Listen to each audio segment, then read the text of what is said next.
Dad's bird whispering fiasco. Last weekend, my family decided to embark on one of those wholesome, fresh air hikes that parents love to plan.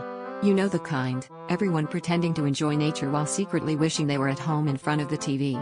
My dad, however, took this as a golden opportunity to reveal a hidden talent he claimed to have, the ability to communicate with birds.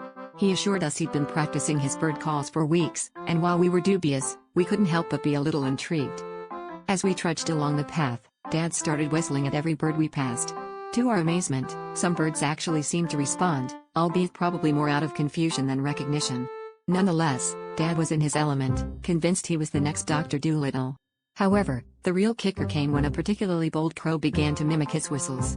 This crow, apparently charmed by Dad's musical antics, decided to tag along for the rest of our hike. By the end of the trail, the crow was practically part of the family, perching on Dad's shoulder like some kind of feathery parrot. We were all in stitches, trying to figure out what we were going to do with this new winged companion. Dad, on the other hand, was absolutely beaming, convinced this was the ultimate proof of his avian conversational prowess. Mom suggested maybe we should just leave the crow at the trailhead, but Dad was insistent. "It's fate," he declared, with the dramatic flair only a dad can muster. As we approached home, the crow still faithfully following us, Dad turned to us with a triumphant grin. "Well," he said, "looks like I've got a real tweetheart." The crow cawed in agreement, or maybe dissent, but by that point, it didn't matter.